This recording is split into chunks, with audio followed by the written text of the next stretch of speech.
So my guest in the studio at the moment, oh gosh, I don't know where to start with the introduction, but there's been a growing number of people around the world who are looking, not just in Australia, but who are looking for connection. And maybe it started some months ago when this gentleman put on a Facebook post and then overnight woke up the next morning and I think, were there 7 million people? 7 million views in 12 hours. 7 million views. On all platforms. On all platforms. So welcome to the studio, Graham Hood and his wife, Michelle. Hello. Hi, Mary-Lou. Very good to have you here. Well, yeah, so tell us about what made you originally do that post. Yeah, I was all fired up to just follow the narrative and get on with life. And I had even given a nursing home permission to give my stepmum Pfizer back in, I think it was July in 2021. Yep. And then it looked as though the airline I was working for was going to mandate it for domestic pilots. I was a domestic pilot. They'd already mandated it for international air crews. I can understand why, because borders were closing and opening all over the place and they needed some continuity, and most people could see that was a reasonable request, but we couldn't work out why it had to be done domestically. And I'd heard all the bad press about the AstraZeneca, and I decided, in my age bracket, being over 60, I wasn't going to go down that road. So I contacted my boss and I said, look, I'm ready to go down the other road with Pfizer. When there's a clinic at the airport, I'll get something done. And he said, yeah, that's fine. We're working on getting that sorted now. Then after I committed to him that I would get Pfizer, I thought I'd better have a look into what the possible side effects are, the ramifications are on my career. And aviation is a unique career in that we're working at high altitude and it can be pretty stressful at times. And I needed to know how this might affect me. So I contacted various people to ask some questions. I contacted the medical officer at Qantas and asked them whether there are any long-term or short-term side effects, and they said they didn't know. I asked them, I asked them if they knew whether this would affect my ability to hold a medical to keep my licence current, and they said they didn't know. And so I was left in the dark there. Then I went to Civil Aviation Safety Authority and I inquired through their medical department, had they done any high-altitude testing? Was there any guarantees that this would be safe for me, and would I be able to continue flying by holding my 6 monthly medical? And they said they didn't know. They couldn't tell me whether there were any long-term side effects. So all this started to smell really funny. So you're asking a lot more questions than a lot of other people were. Well, I guess because the work environment that I had, we're all about risk-benefit analysis is the first thing. But secondly, if I don't pass my medical every 6 months, I don't have an income. So it was important that I understood that what I was doing was going to protect me, not only from the so-called virus, but protect me in my future as far as having any medical side effects were concerned. And I got no answers. I then went to 2 or 3 different medical practitioners, one who was a licensed medical examiner for pilots. And I said to them, while I was having a physical one day with another doctor, I said, tell me about this inoculation. And he looked at me and rolled his eyes. He said, look, if I were you, I'd leave it till the last possible minute, but don't tell anyone I told you.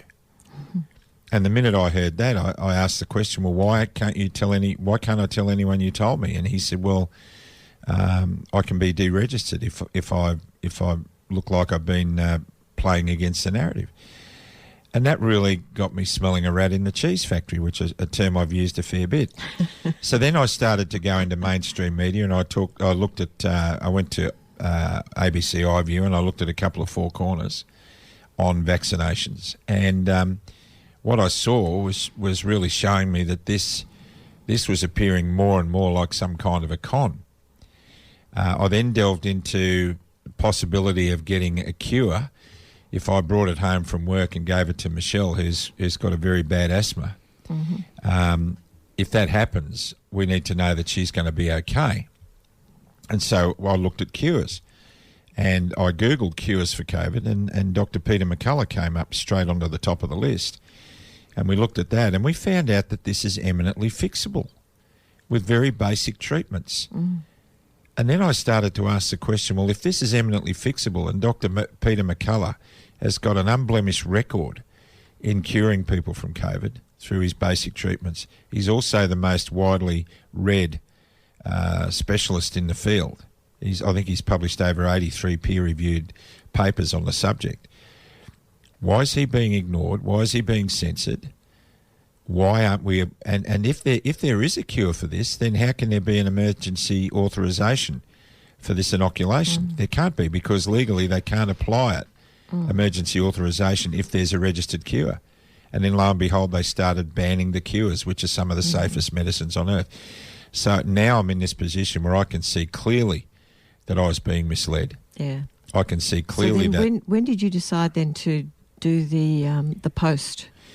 That was, I'd been thinking about it for a couple of weeks. Yeah. I'd been talking with pilots on Zoom meetings who were as concerned as I was, some 300 people in aviation, flight attendants as well. And I could see their despair. They could see there was something wrong. And I realised I was the oldest one in the group. I'd already had the majority of my career out of the way. I had another 2 years I wanted to fly. And they were just starting, or they were halfway through, and I thought it wasn't fair for them to put their head on the chopping block. So I decided to be the spokesperson for them and come out and go public. Yeah. And after pondering it for a couple of weeks, I just pressed the record button on an iPad and I didn't rehearse it or anything. I just did what I did, and it just rolled out. And from there, it's been And you woke unbelievable. up the next morning and there was, Yeah, somebody told me that they'd done a search through all the platforms and there was something like 7 million views around the world. And then the messages started flooding in, some 30,000 odd messages a week on various platforms, and that hasn't stopped. And Michelle, what were you doing all this time? Were you just watching it? I was just watching it. I was just watching it and sitting back and doing my usual thing around the farm, and one day he was going to work and the next day he wasn't, and all this started. And all the messages, she was dealing with all these messages, look, because there were cries for help from all over the world, and she was going through all of those. She was flat out. Thousands and thousands of them that day onwards. So were you tech savvy before this, or are you very tech savvy now? No, I'm not tech savvy. We had to get help with that. Yeah. And so tell us something else that you do on this farm. What, well, just let us know what it is that you were doing previously as well, concurrently. You were caring for people who had been... For 15 years we've been running Mission Serenity, which is about helping heal adult victims of childhood sexual abuse. So we've been doing that intensely for 15 years. Yeah. Right. Yeah, we've been running, we've been doing a lot of marriage work as well. We get couples in crisis, and we set up our own 12-step recovery program, which has been running various places around Australia and even in the prison system in America. Right. So we've been doing a lot of work with addicts, and our motto is to restore broken lives. So we deal with all addictions, all of them. Yeah. And so who's looking after the farm now? Family and friends. Yeah. And Michelle, I've got to come to you because you're a local girl. I'm a WA girl, You're a WA girl. So I'm home now. Well, I'm so glad that you are from WA, that we get to have Hoody here for a month, I think. Yeah. And, I've been trying to entice him over here for ages and ages. Is this your first time here, Hoody? No. I met her on a flight over here, actually. I was flying an aeroplane over one dark and stormy night, and we met. She was a passenger and we met, and that's amazing. It's an incredible moment in my life. It turned my life around, and mine too.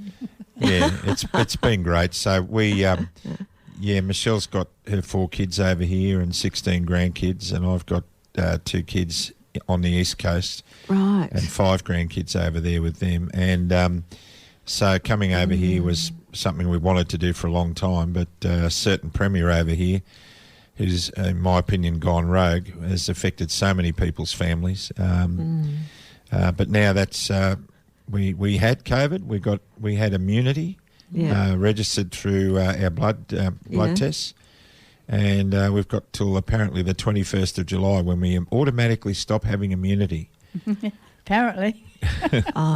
Yeah, well, it used to be when you had measles or something, you had it for life, you didn't get it again. And yes, so... And so from here, I heard you the other night, Wednesday night, talking. There was a lot of other different politicians because, we know as the election's coming up in a couple of weeks, and we had politicians from, would-be politicians from different parties, and that was really interesting. And I noticed that, but you're apolitical. You've been asked to stand for politics as well because people look upon you. I remember hearing you at one stage saying you didn't want to do this, you didn't want to be this guru, but it's fallen into your lap, and it's almost like people are looking for someone to look up to rather than what in the past it's always been the authoritarians of, government or parents or teachers, and they know better than me. And so people are looking now for their own sovereignty, and you're actually assisting people by just what you're saying. So tell us about that, like what you do. It's kind of bizarre because I think I can't think of an institution that I've ever trusted before that I now trust. I'm a man of deep faith, and I trust in God, and that's about all I can trust in. I trust in Michelle and my relationship with her. Mm-hmm. But at a broader level, all the institutions that we've trusted, government, bureaucracy, corporate, churches, charities, medical, they've all let us down. And so it seems like people are looking for a hero, which is a bit of a worry. I find that really concerning because back in the 1920s in Europe, after the Treaty of Versailles, the German people were decimated. They were almost starving. They'd been mandated by the European community into oblivion, and they were looking for a hero, and they picked Adolf Hitler. So I think looking for a hero is not a good thing. I think we've got to look to our hearts and to our own spirit, and for me, it's looking to Jesus for answers. And we've got to follow our hearts and realise that we have great potential if we just apply ourselves, if we think, if we do a bit of study about this election process. So for me, I think being apolitical is really important. I think I can do more good as a spokesman for the people in the middle ground than I can by representing a party. And I was tempted to run in New England, which is the electorate I live in, because that's Barnaby Joyce. And I would have loved to have had a tilt at Barnaby Joyce, but that was just my ego. Yeah. I'd love to have debated with Barnaby Joyce. And the pollsters were saying I'd probably have a pretty good show of knocking him off there. But I thought about that for a while, but I realised it was my ego and it wasn't what I'm about, and it's not what I want to get involved in. So I just want, if people are looking for me to be a voice for them, I'm happy to do that for as long as I can, but they shouldn't hang their hat on me. Yep. Or anybody else in this movement. They should look to themselves.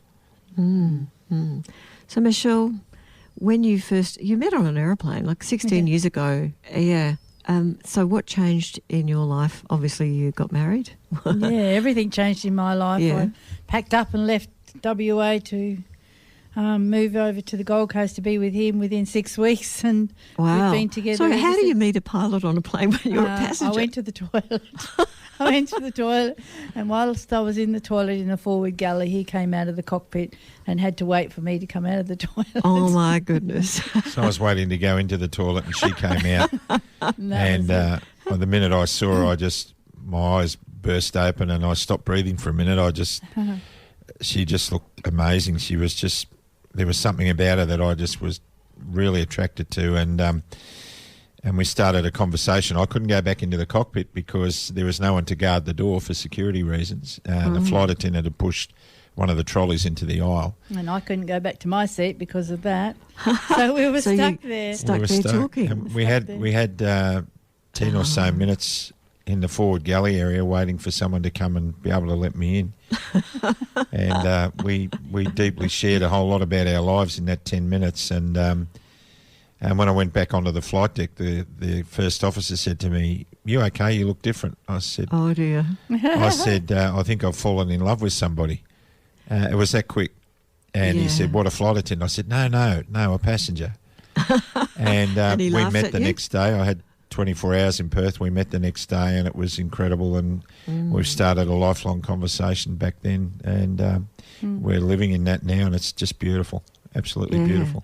And you're in very close quarters because you're driving around. You've come across on the caravan. How was that trip? How many days did it take you to get here? Oh, we took it slowly. We did it in 6 days, but it was wonderful coming across. Yeah. And Graham hasn't been across the Nullarbor before. I have, so it was beautiful. Not on the ground, but Not on the ground. no, No, not up on in the the ground. skies. But we did it because we weren't allowed to fly at that stage. Ah, So we drove, and as soon as we had our exemption by having immunity in our blood, we just headed for the border. I said, we're off. We're going to the border. And WA still had their border controls there. And we didn't fit their whatever to get in here. So we just drove and come to the border, and we were very unsure that we'd get in and we might be arrested and we'd have to pay a fine, and we were expecting that because of the controls. Because anyway, we got to the border and there was no police presence there, no questions asked, and we handed some fruit in and kept going. And we're stunned that we were in WA. so and how long ago was that? That couple of weeks? 3 weeks ago? 3 weeks ago. No, 2 weeks ago. 2 weeks ago. Yeah. So then, since then, the borders have opened. Yeah, haven't 4 days they? later they opened. 4 days later, yeah. But we felt like an illegal. Immigrants Legal. in our own Yes, I country. know. And I understand that, even Rob Cullerton, he had a problem and got back in. But, there apparently is no border. Technically, there is no border. There isn't. And I think Rod went to the pains of getting a surveyor to survey where the border was, and the surveyor plotted the border on a chart for him, and then he went to the police and the WA police and said, "You're outside the jurisdiction because you're actually 200 metres inside the South Australian border, so you're actually not in Western Australia according to the political limitation." Wow, that's fascinating. So the surveyors got wow. So somebody's got it wrong. Because on the... he was asking the police, show me where the border is. There's no sign that says this is the border. Where is the actual border? And they didn't know. So he got a surveyor to plot it. Oh, But that's as he said, it's fascinating. only a political limitation. It's not a border. Yeah, And it was a state political.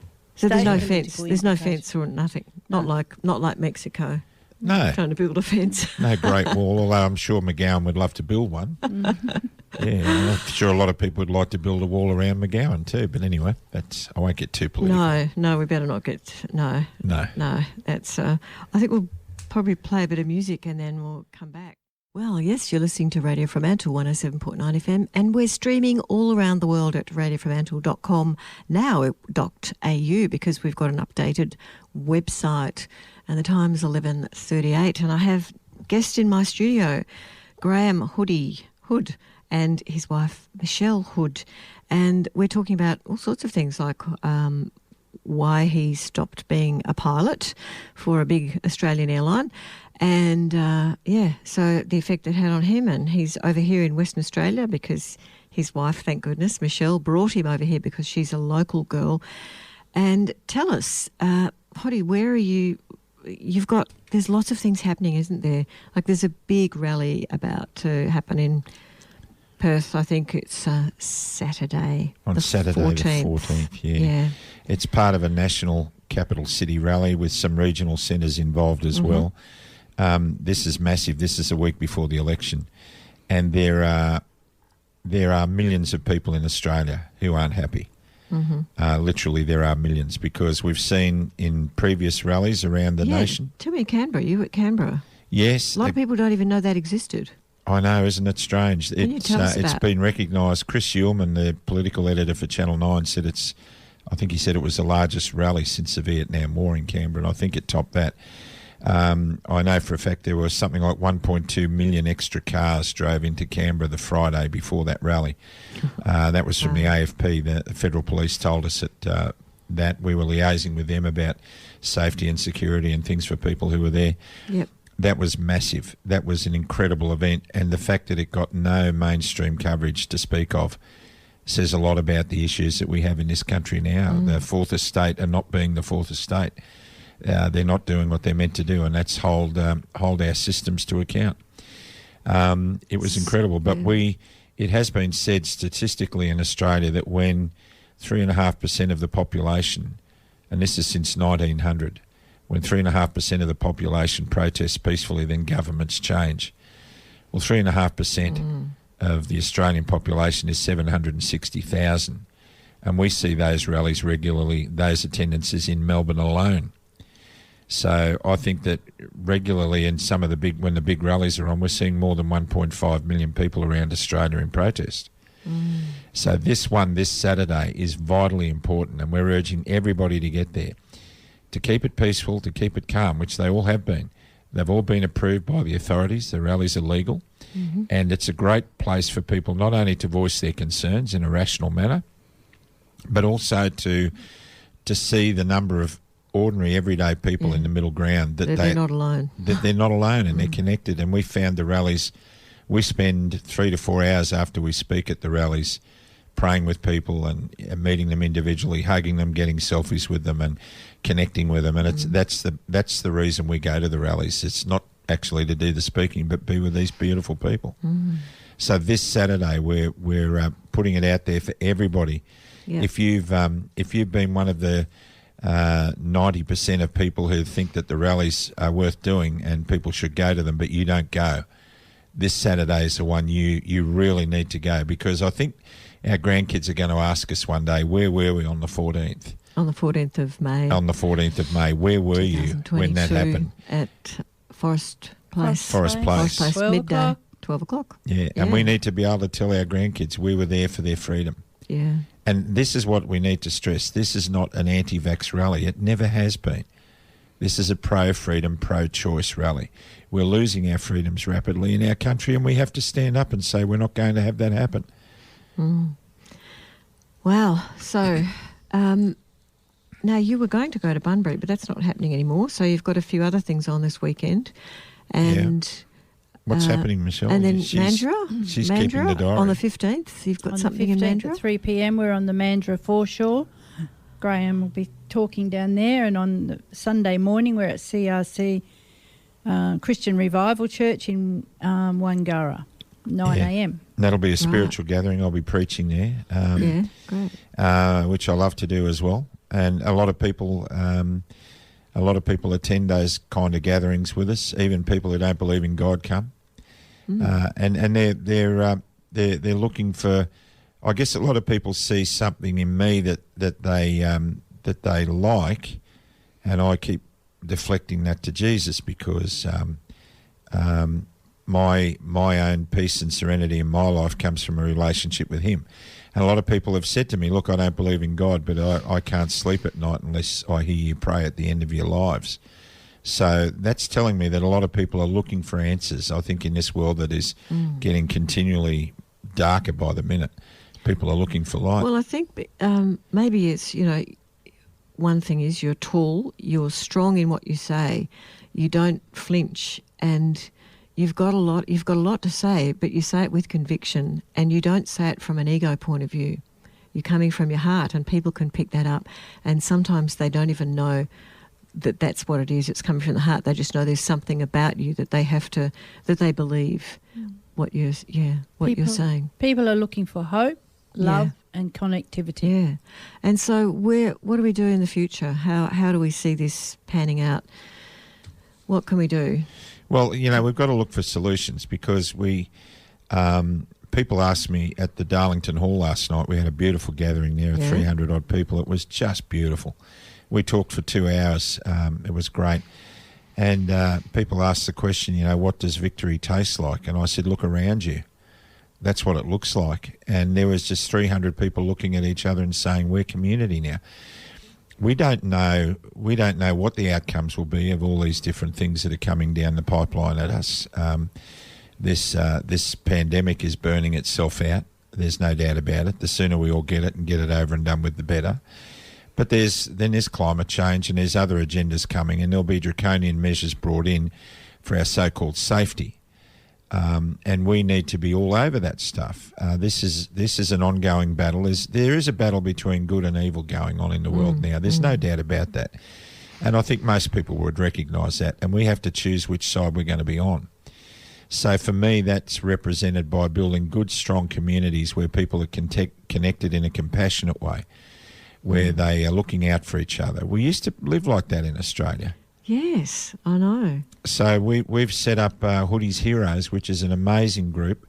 It started with Facebook pages, a national page. Now we have state pages for each state, and that's going to local community groups. So there'll be one in Darlington as of last night. I'm sure people will form one. Hopefully there'll be one or two in Freo.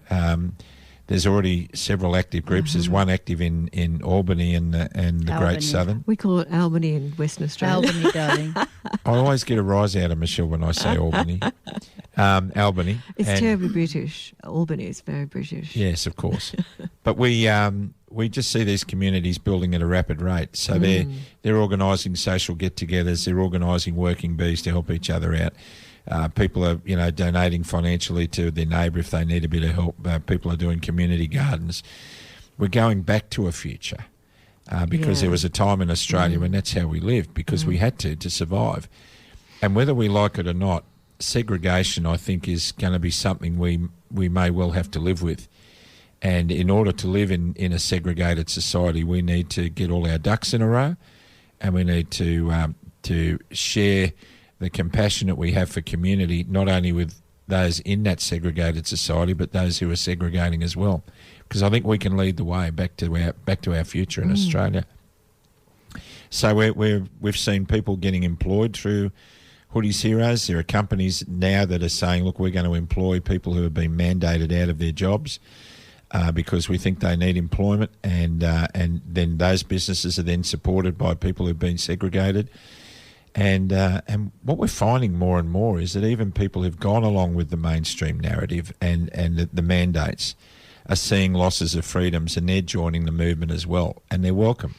We don't segregate. We don't want to segregate. That's not what it's about. We're opposed to segregation.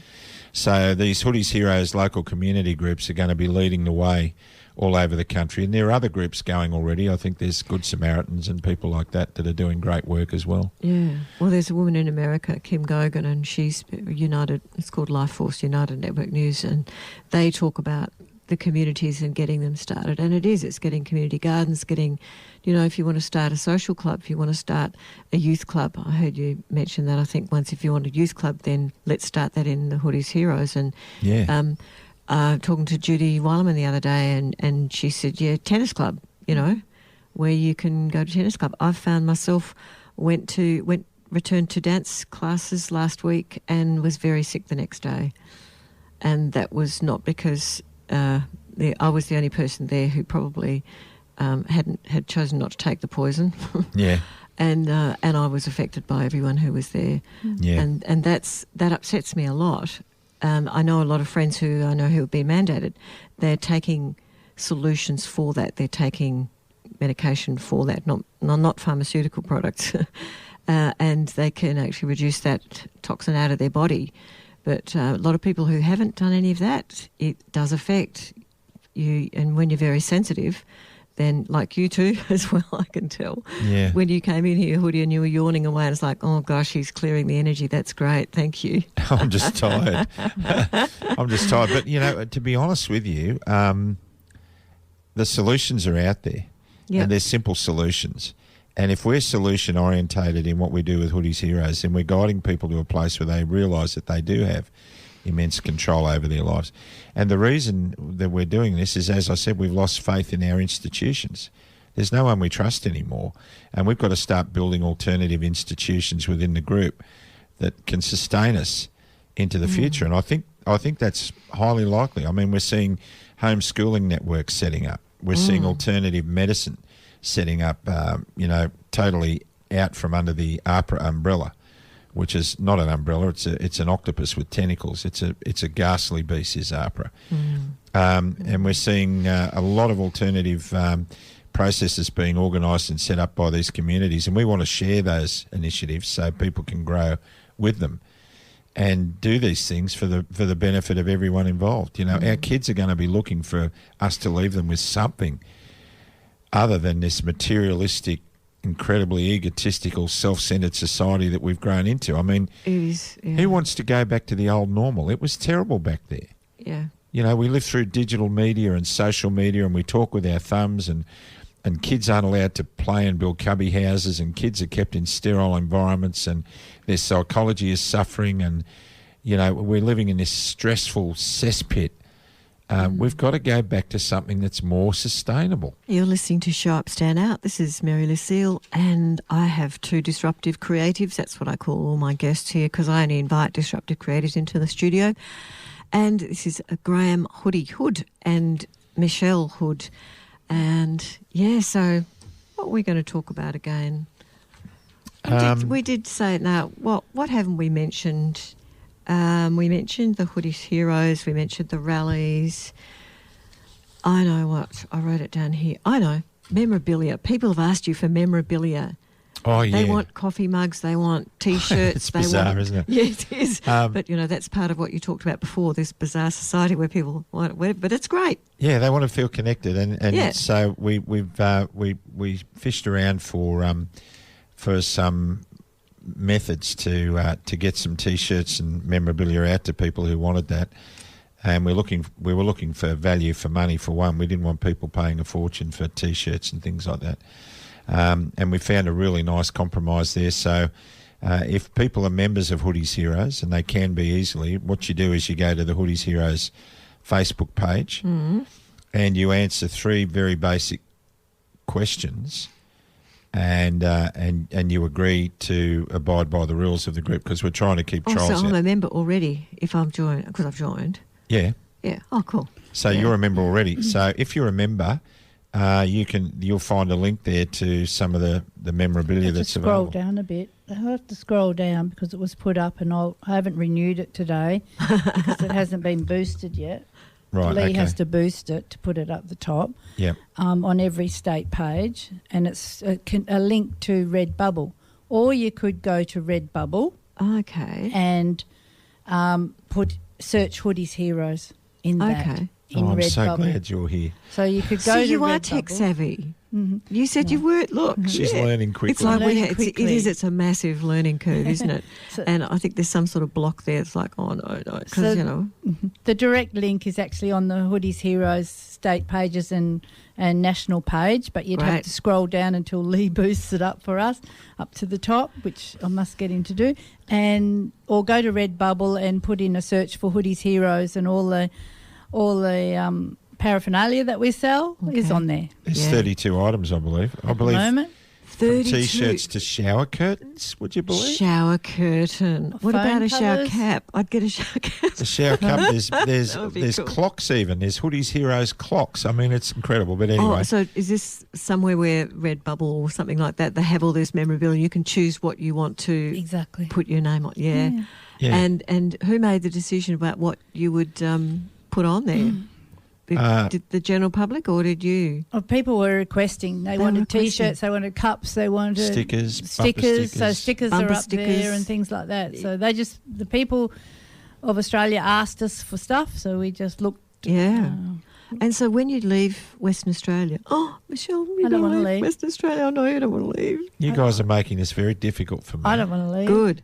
No, we want her. We want her to stay. So then, if you want to be with her, you'll have to stay. I can't be disconnected from her for a minute. You know, the worst part of my working life was seeing her in the rear vision mirror as I drove off for a trip. I hated it. Oh. So I was just talking about that this morning, how wonderful it is to wake up every day and know that I don't have to leave her. And Yeah. I mean, we were separated for a time, and I went to Canberra, and that was really difficult. Yes, and you went to Lismore as well. Tell us what Lismore. happened. Now, Lismore. Yeah, when the floods came to northern New South Wales, Yep. we saw somebody on the ABC News interviewing a guy in Coraki, which is a small town just south of Lismore, and he was saying how in desperate need they were for help. And we lived just under 2 hours from Coraki, so we jumped in our car to drive down, and we got there just as they opened the roads. In fact, they weren't going to let us in, and we said, well, look, we're coming to see if we can help in some way. And at that moment, when we saw what we saw in Coraki, we thought, no, forget about all this freedom stuff and everything. Let's turn our attention to this. There's a lot of people following what we do on Facebook and social media. Yep. So we put out a call that we were in Coracay and they were in desperate need of volunteers. Well, about 300 people turned up. Wow. And they brought goods and supplies. These are Hoodie's heroes. Yeah, they're Hoodie's heroes. And they're firefighters, police officers, nurses, teachers, paramedics, baristas, lawyers. Tony Nikolic was there. John Larter was there. Roland Crystal was there. Some of the people that we see on the stages, they just gave up a couple of weeks. And it was amazing. Michelle was working in the fire station, unpacking boxes of goods. And we'd put out a call. One of the coordinators there, Sasha, would say, Hoodie, we really need air mattresses. People haven't got anything to sleep on. So we put out a call for 30 air mattresses and 1,000 came. Oh. And people were donating. One man donated about $40,000 worth of generators and gurneys to get the place powered up and cleaned up. Wow. And they were just arriving with trailer loads. And so this is big community. It was a wonderful, wonderful community. And what we realised, Mary-Lou, was that the authorities, the institutions we relied on, were very, very light on the ground. The military were there. It took the military 3 days to get fired up to do what we needed them to do. And they were waiting for orders from Canberra before they could start doing what had to be done. They were marching around in 2 by 2 with all clean clothes on and everything. And the poor guys were being pestered by everybody saying, get in and do the work. And they couldn't. They had to wait for orders. And when the orders came, they were in there going for it. But we noticed that the government had done virtually nothing. Some of the charities that we've always relied on in emergencies were so light on the ground it was not funny. And everybody in that community realised that it's community that saves community now. Yeah. We have to rely on each other. And so it was a wonderful opportunity to meet some very interesting people. And as much as we've been rallying to find the Governor-General in this whole debacle for the last year or so, John Larter and I, my partner in crime, were in a centre in Coracay where the food's being stored, and in walks David Hurley, the Governor-General. And we had a 15-minute conversation with him and the Premier of New South Wales, Dominic Perrottet. And we were able to tell them that if you apply the mandates in this town now, 95% of the volunteers will have to leave and the people will never forgive you, because all the people knew that we hadn't been vaccinated. And they said, we don't care, we need you, please stay. And that was a fascinating conversation with those two gentlemen. But we proved there that we've got to rely on community now. Look, there are a lot of mistakes being made in this recovery, even by community groups.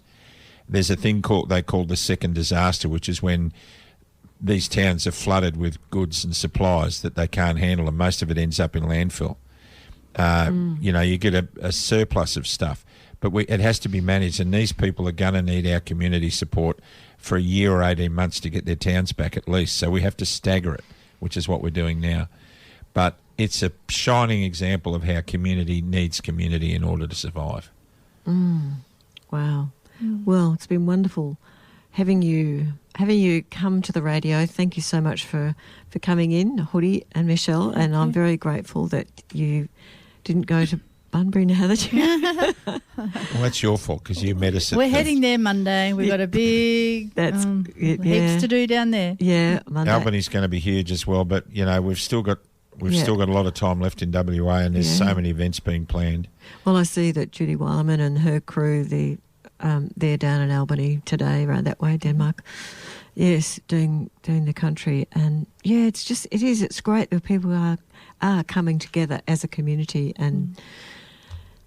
helping each other. Please, everybody, vote and do your research. We have got a plethora of amazing candidates who are standing up for our freedoms. We're spoilt with choice. Yeah. And so make your choices wisely and make sure that you vote below the line, that you decide where your preferences go. Yeah, yeah. And vote the majors last. I'm sorry to be controversial, but vote the majors last.